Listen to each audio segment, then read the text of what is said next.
Welcome, curious minds, to another deep dive. Today, we're looking into something fascinating: UK household finances. Trying to get a sense of how people are feeling about their money. Are they saving hard? Are they borrowing? What's the real story behind it all? Exactly. And we're not just guessing. No, we've got the Bank of England's latest money and credit report. This one's for May 2025. And our mission today is basically to pull apart these numbers, make them make sense, and show you why they matter. Yeah, because this report, it's more than just stats. It's like a snapshot, isn't it? Shows crucial financial trends, stuff that really impacts everyone's plans, big or small. Right. Okay, so let's jump in. Household deposits. The big number here is households put away an extra £4.3 billion net with banks and building societies in May, and that's up from $2.8 billion in April, so quite a jump.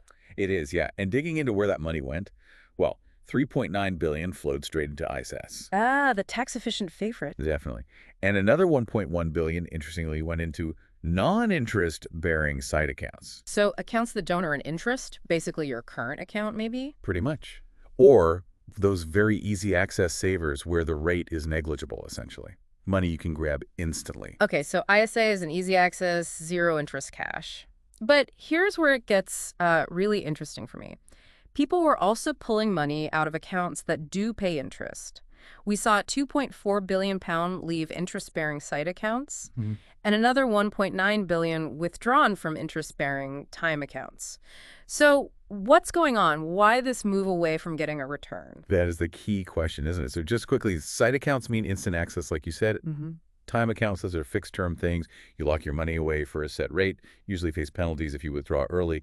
So moving money out of those, especially the interest-bearing ones, while putting money into ISAs and non-interest accounts, it looks like maybe two things are happening. Go on. Well, maybe some savers are thinking long-term, grabbing those ISA allowances, perhaps locking in before rates potentially fall later. Okay, makes sense. And others, maybe they just want maximum flexibility right now, Right. prioritizing having cash on hand, penalty-free, even if it means sacrificing some interest income. Sort of belt and braces. Right, a mix of long-term strategy and short-term caution. Interesting. What about the actual interest rates? Did they change much in May? Did that play a part? Ah, good point. Yes, they definitely shifted a bit. The effective rate, that's the actual rate people get. Yeah. On new time deposit accounts, it actually dropped slightly by 10 basis points, so 0.1%, down from 4.02% to 3.92%. Okay, so new fixed savings deals got a tiny bit worse. Exactly. But the rate on the existing pile of time deposits, that stayed stable at 3.61%. Right. And the rate on the existing site deposits, the easy access stuff, that dipped slightly too, from 1.99% down to 1.96%. It's quite small moves overall, but maybe enough to influence decisions at the margin, especially that drop in new time deposit rates. Could be. It's slightly lessened the appeal of locking money away, maybe push more towards ISAs or just keeping it liquid like we saw. Okay, that paints a clearer picture on savings. Let's switch gears to borrowing now. Mortgages. Often a big indicator of confidence, isn't it? Absolutely. And here the numbers really jumped out. Net mortgage borrowing was £2.1 billion in May, which sounds okay until you remember April was minus $0.8 billion. Yeah, that swing is pretty dramatic. From people paying back more than they borrowed to borrowing an extra £2.1 billion net. And looking behind that, gross lending, so new mortgages basically shot up to $20.4 billion from $16.9 billion in April. Wow. And repayments actually dipped a bit, down to $17.6 billion from $18.2 billion. So more borrowing, slightly less repaying. Which explains the positive net figure. Precisely. And it nudged the annual growth rate for net mortgage lending up slightly too, from 2.5% to 2.6%. But yeah, that move from negative to positive net borrowing is the main story.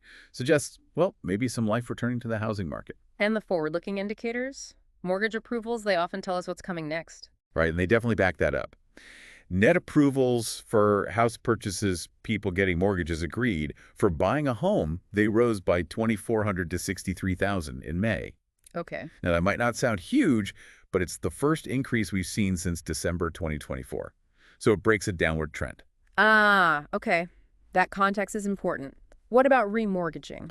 Even stronger there, actually. Net approvals for remortgaging jumped by 6,200 to reach 41,500. That's a fair old jump. It is. It's the biggest increase since February 2024.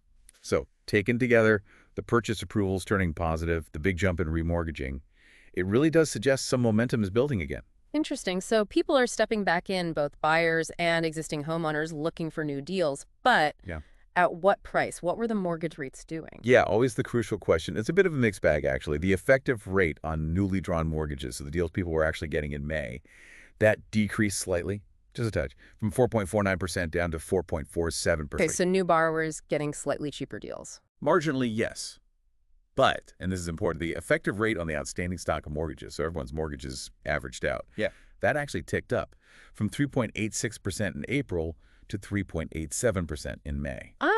So even though new deals might be getting a tiny bit cheaper, the overall cost for homeowners is still slowly rising as older, cheaper fixed rates expire. That's exactly it. A sort of slow background squeeze for many homeowners, even while the headlines might focus on small dips in new rates. Right, I see. Okay, let's cover the final piece, consumer credit. Things like credit cards, loans, overdrafts. What happened there? Well, this was another really noticeable shift.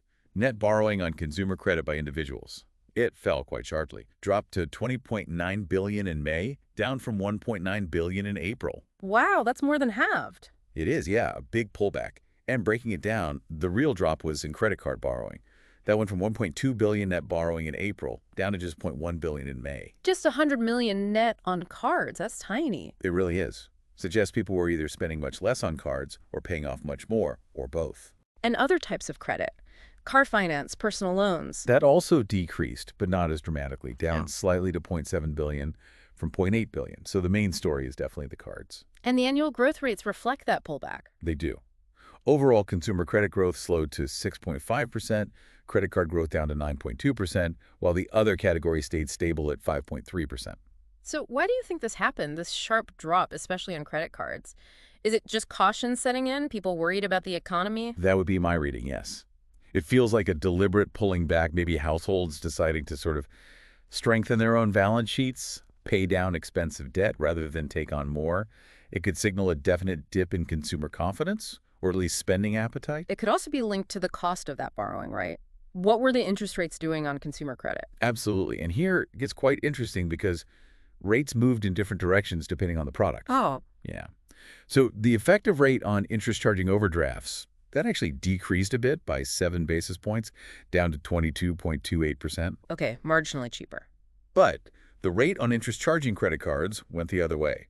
It increased by 9 basis points, up to 21.54%. Ouch. So card debt got more expensive. And new personal loans also saw their effective rate increase slightly, up 3 basis points to 8.72%. So overdrafts slightly cheaper, but credit cards and new loans slightly more expensive? That contrast is fascinating. It really is. It shows different market dynamics, maybe different pricing strategies from lenders. But certainly for the main ways people borrow day-to-day cards and loans, the cost edged up, which could definitely be part of why we saw that borrowing figure drop so much. Okay, so let's try and pull all these threads together. Looking at the Bank of England's May report, what's the big picture? We've got households shifting savings around more into ISAs, less keen perhaps on some interest-bearing accounts. We've got a definite pickup in mortgage activity, approvals looking stronger after a quiet patch. Yeah, a clear re-engagement there. But then a really quite sharp pullback in consumer credit, especially credit cards, all happening while interest rates are doing slightly different things depending on where you look. Exactly. If you connect it all, it paints this quite nuanced picture, doesn't it?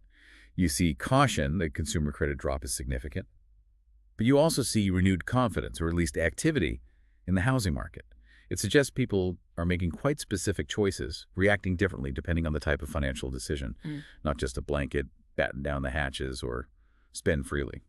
So thinking about all that, these mixed signals, the caution in spending versus the activity in housing, how do you think these individual choices might ripple outwards and shape the wider economy in the next few months? And maybe for you listening, based on all this, does it make you think differently about your own finances, your savings strategy, any borrowing plans, how you're managing credit? Something to mull over. Thank you for joining us on this deep dive.